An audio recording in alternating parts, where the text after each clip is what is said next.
पाकिस्तान जब आज़ाद हुआ 1947 में 10 ग्राम सोने की कीमत 49 रुपीस थी। यूएस डॉलर 3.31 रुपीस का था और स्टेट बैंक ऑफ पाकिस्तान की जो मॉनेटरी पॉलिसी था उसकी वजह से पाकिस्तानी सिक्के खत्म होते गए। 1 पैसा, 2 पैसा, 5 पैसा, 10 पैसा, 25 पैसा, 50 पैसा, ये सब खत्म हो गए।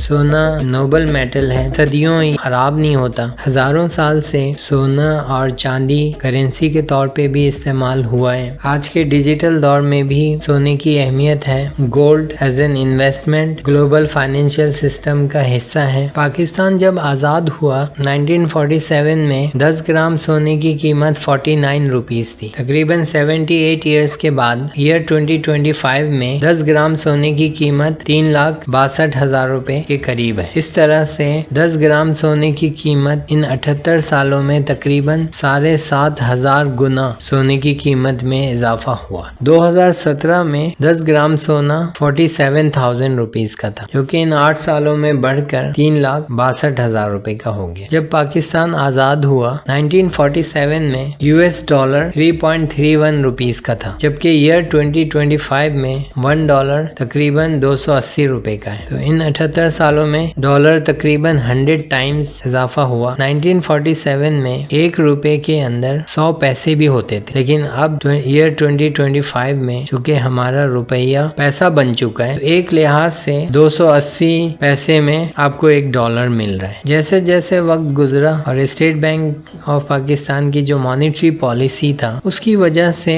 पाकिस्तानी सिक्के खत्म होते गए। 1 पैसा, 2 पैसा, 5 पैसा, 10 पैसा, 25 पैसा, 50 पैसा, ये सब खत्म हो गए। अब रह गया 1 रुपए। ये भी बड़ी मुश्किल से आप 1 रुपए में कोई चीज खरीद सकते, यानी मार्केटों में बमुश्किल 1 रुपए या 2 रुपए चल रहा है, यानी कि एक लिहाज से 5 रुपए ही सिक्का बन गया। लेकिन एक्सचेंज रेट 280 रुपए का जो डॉलर है वो एक लिहाज से 280 सिक्के दे के अमेरिका का 100 सिक्का हासिल कर रहे हैं। एक लिहाज से पाकिस्तान की करेंसी यूएस डॉलर के मुकाबले में पिछले 78 सालों में स्ट्रॉन्ग हुआ है, यानी कि जो डॉलर 331 सिक्कों से हासिल कर रहे थे 1947 में, वही डॉलर 280 सिक्का दे के हासिल कर रहे हैं। स्टेट बैंक की मॉनेटरी पॉलिसी की वजह से यूएस डॉलर एक्सचेंज रेट भी बढ़ता गया और साथ में सोने की कीमतें भी बढ़ती गई। 1997 से लेके 2007 में जो गोल्ड का रिटर्न है तकरीबन 15.7% के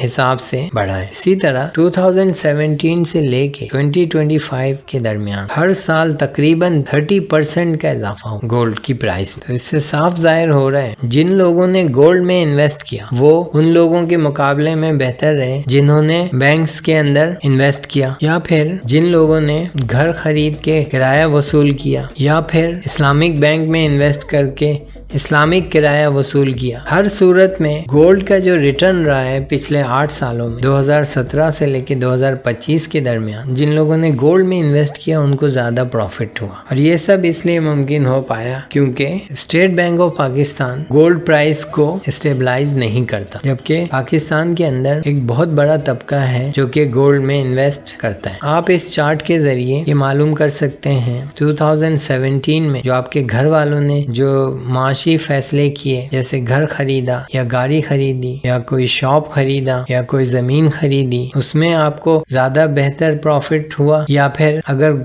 सोना खरीद के भूल जाते तो उसमें आपको फायदा हो। तो क्या आपके घर वालों ने जो घर खरीदा या फ्लैट खरीदा या शॉप खरीदा या कोई लैंड परचेज की, क्या वो उस प्रॉपर्टी की वैल्यू पिछले 7 सालों में क्या वो 7 टाइम्स उसमें इजाफा हुआ? या अगर आपने इन्वेस्ट किया था बैंक में तो क्या आपके प्रॉफिट में आपके इन्वेस्टमेंट 8 टाइम्स इजाफा हुआ? अगर आपने 10 लाख इन्वेस्ट किया था क्या वो 70 लाख का हुआ? या अगर आपने 2017 में अगर पाकिस्तान स्टॉक एक्सचेंज में अगर आपने कोई कंपनी के शेयर्स खरीदे, क्या उस कंपनी ने आपको इतना ज्यादा प्रॉफिट दी? पिछले 78 सालों में गोल्ड की जो रिटर्न रही है बहुत स्टेबल और बहुत ही सस्टेन्ड प्रॉफिट रहा है। जिन लोगों ने भी गोल्ड में इन्वेस्ट किया मुबारक हो उनको, उनकी दौलत में इजाफा हुआ। तो इससे साफ जाहिर है कि पाकिस्तान की जो इकोनॉमिक पॉलिसी वो उन लोगों को ज्यादा सपोर्ट करता है जो कुछ नहीं करते और बस गोल्ड खरीद के रख लेते हैं। गोल्ड की कीमत खुद ब खुद बढ़ती रहती है। पाकिस्तान की माशी पॉलिसियां इसी तरह रही और स्टेट बैंक ऑफ पाकिस्तान की इसी तरह पॉलिसी रही। आज से 10 साल के बाद यानी 2035 में 10 ग्राम सोना जो कि अभी 3,62,000 रुपए का मिल रहा है, ये तकरीबन 36 लाख का मिलेगा। इसलिए स्टेट बैंक ऑफ पाकिस्तान को चाहिए, हुकूमत पाकिस्तान को चाहिए कि पाकिस्तान की जो इकोनॉमिक पॉलिसीज हैं, मेहनत और काविशों को और जद्दोजहद और इल्म को तरजीह दे। रेंट सीकिंग एटीट्यूड जो है उसको डिस्करेज किया जाए। थैंक